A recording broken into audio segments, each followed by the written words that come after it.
Greetings everyone, I'm Mar. Once again, this is my opinion, and I'm continuing my trek through the episodes of Everybody Loves Raymond. Just 3 more episodes of Season 4. Here we are with 22, Bad Moon Rising.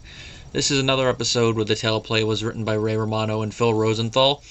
And if you've been following along with me, you can definitely tell when it's a Ray and Phil episode, the writing has a certain vibe to it. And especially when it comes to the character of Ray, he just seems to be the most authentically written in the episodes where Romano has his hand in there. And that's because it's his character, loosely based on him, so it is going to have that bit of authenticity, especially at this point in the series. Now, fun thing is that they were nominated for Outstanding Writing in a Comedy at the Emmys, but they lost to the pilot of Malcolm in the Middle. I mean, if you're going to lose the Emmy, might as well lose to another great sitcom. I guess this really showed them that they're not the boss of him now. Now, it did win an Emmy in another category, and that is Patricia Heaton won her first Best Actress in a Comedy Emmy for this episode. And they mentioned on the commentary track where Patricia Heaton joins in that actors have to submit 1 episode to get nominated for when it's in the lead. If it's the supporting, they can submit 2. And she picked this one, and she won. And watch the episode. It's well-deserved. Patricia, she always does good with the material she's given. But for this episode specifically, a range of emotions. Especially one point near the end where, like on a dime like that, she flips from wanting to murder Ray to like, oh, hey. It's like, wow. That is range. Now, if you haven't already guessed from the title, this episode deals with a woman issue. That time of the month, woman's period, for those of you who don't know. And, of course, the controversial, depending on who you ask, issue of PMS. And since it is a comedy show, obviously it's written with that slant in there.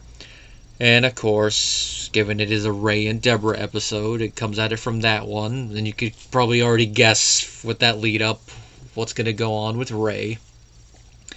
In the episode, Deborah, she seems to be a little bit more, trying to find a diplomatic way to say this, naggy. I'll just go with the phrase that Ray's probably going to use. A little bit more naggy than usual. And Ray is trying to really tiptoe around it. He's like, yeah, but come on, guys. Be careful. We don't want her to go off. We don't want Vesuvius to erupt. We don't want man in the forest, as it were. But it fails, and she does go off a little bit. And Ray, he tries to find ways to make his life easier, but he usually goes past the problem instead of going to the problem. And eventually Ray is like, she always has this issue every month and it affects me negatively. Well, if I could find a way that wouldn't affect her as negatively, maybe things would be better. Not a bad concept, but what does he decide to do? He decides he's going to look for some type of pill that will bring it down and help Deborah. He gets her this over-the-counter thing, and the moment Deborah sees this, she goes off. Because as she puts it in the dialogue, which they even pause the commentary a bit for this, she's like, he'll take care of all the symptoms, and she's like, except for bitchy, right, Ray? And even though it does lead a little bit more into an after fight, Ray's first initial reaction is pretty funny. You're gonna have to have a prescription for bitchy. Now, Deborah goes off on him, and justifiably so. I think any man will agree that Ray's a little insensitive here, getting him that thing. You could see why he did it, and you can understand he's trying to help her, but he goes about it the wrong way. And you know it's bad when Marie is siding with Deborah over her son. And that's what happens. The moment that Marie comes in and Deborah explains what's going on, she not only sides with Deborah, but she slaps Ray several times in the face. I just love how this scene is set up where Deborah's all like, I just don't know what to do with you. Sometimes I just want to smack you. And Ray is all like, smiling all smugly. Then he turns around to Marie. And then without even a word, Marie's like, and the reaction from the audience and Ray acting in character, like, what'd you do? Now the reason for it is that Ray is acting just like Frank in this matter. That whenever it'd be that time of the month for Marie when she was younger, Frank would just act like an ass. And anytime she made a comment about what he was doing, it was like, It's just your time of the month. Which, of course, you can see Frank saying that, just the way that Peter Boyle's played him over the last 4 seasons. You could definitely see him going, like, saying something like, what are you getting on about? Is it that time of the month again? Is it your ladies' days, Marie? You know, the one-liners from Frank just write themselves at that point, but you can imagine it. And because of that, you can see why she'd want to smack him. I mean, we've seen several other instances whenever she's seen stuff from the boys that are low rent, as it were, that she always blames that on Frank. Like, the one that pops up to mind is that's not really a behavioral thing, it's more a genetic thing, and that is the IQ test. He got that from you. Now, things do not end with the pills. You'd think that would be bad enough, but no. Ray makes it worse. I bet you're thinking, those of you who haven't watched the episode or are just watching the reviews, how could Ray possibly make things any worse after the pills? Well, you underestimate the character of Ray Barone by doing that, and you underestimate the comedy of this episode. Because Ray secretly records Deborah. Now, we don't find out about this until he reveals it. It's mentioned in dialogue from some of his buddies, like, hey, maybe you should get a recorder. But when that's brought in, you're like, it's just going to be a throwaway gag. He's not really going to do it. In the back of your head, you're like, would he? And he does. But the moment he pulls it out, we're like, uh-oh. And some of the stuff he shows is Deborah at her worst. Yelling at him. And Deborah even gets upset. You are a gigantic ass. And, of course, leads to Deborah going off on him even more, bringing up a lot of his insensitive comments and actions, like when he taped the football game over the wedding video. And one thing that we never see on screen that she mentioned was falling asleep during her grandmother's funeral, which is bad. And I'm going to guess that's the same grandmother who left her the wedding ring that Ray disposed of the stone of, which I'm surprised she didn't mention that. How about when you threw away my grandmother's diamond?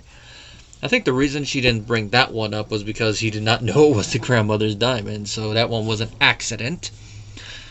Probably actually disposing of it was stupid. He probably should have waited. But that's Ray. He doesn't, think. Just like Abby, it was gone. The whole argument thing. And like I mentioned earlier, the change thing comes about when Amy calls her. And the fight is abated, but Ray ruins it, but it doesn't get as bad, thankfully. And of course, there is a coda to the episode that ties back into this, and that is probably Frank's only part in the episode, and that is him trying the tape recorder thing with Marie. Which, based on what we hear Marie say, you're like, I'm surprised no one's video recorded her before. Let's just see what he gets on tape.